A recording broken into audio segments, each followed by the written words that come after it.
शेतकरी बंधूंनो नमस्कार। आजचा विषय तुमच्या लक्षातच आला असेल की काय आहे।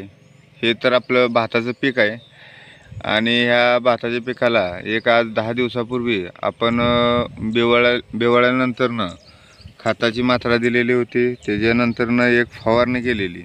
आपण खतं वगैरे देतो पण फवारणी वगैरे करत नाही आणि त्यामुळे काय होतं की आपल्या भाताची म्हणावी अशी वाढ किंवा फुटव्यांची संख्या किंवा ती फुटव्यांची संख्यासुद्धा जाड अशा प्रमाणात जर निघाली तर त्यातनं आपलं उत्पादनसुद्धा चांगल्या प्रकारे निघतं। ही माहिती आपल्या चॅनलच्या माध्यमातून आपण प्रत्येक वेळेला देण्याचा प्रयत्न करत असतो शेतीविषयक।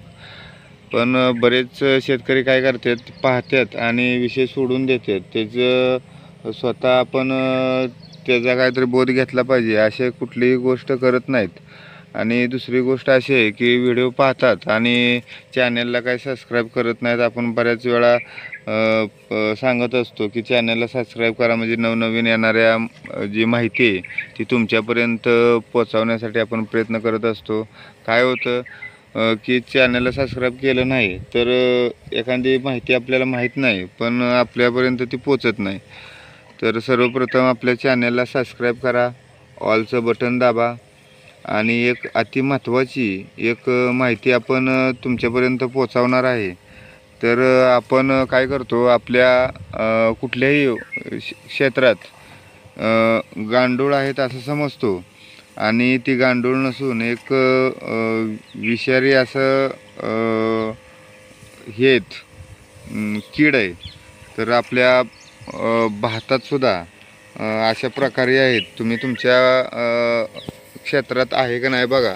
तर ते तुम्हाला आता जवळनं एकदम दाखवतो की बघा असं थोडं वळवळ वळवळ करतंय। तुम्हाला दिसत असेल बघा। हे बऱ्याच जणांच्या शेतामध्ये आहे। तर आपल्याला वाटतं की गांडूळ आहेत तर गांडूळ वगैरे काय नाहीत। ही एक घातक अशी कीड आहे आणि ती कीड काय करते आपल्या मुळांना वगैरे त्याची ही करते खाऊन टाकते। त्यामुळे उत्पन्नात थोडीशी घट होण्याची शक्यता आहे। त्यासाठी आपण फिवरी वगैरे जर टाकलं किंवा कीटकनाशक जर पाण्यात सोडलं तर ही सर्व मरून जातील।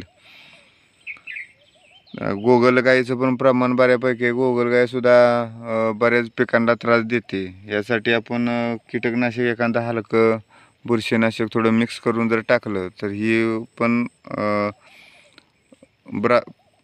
जो आपल्या पिकाची हानी होणार आहे ही पूर्ण नायनाट होईल। व्हिडिओ आवडला तर चॅनलला सबस्क्राईब करा, ऑलचं बटन दाबा आणि फवारणीनंतरनं 10 दिवसांना हा रिझल्ट आलेला आहे। अतिशय चांगल्या अशा पद्धतीनं आपल्या चॅनलवर पहिला 10 दिवसाच्या आधीचा एक व्हिडिओ आपण टाकलेला आहे तो पहा। व्हिडिओ आवडला तर चॅनलला सबस्क्राईब करा।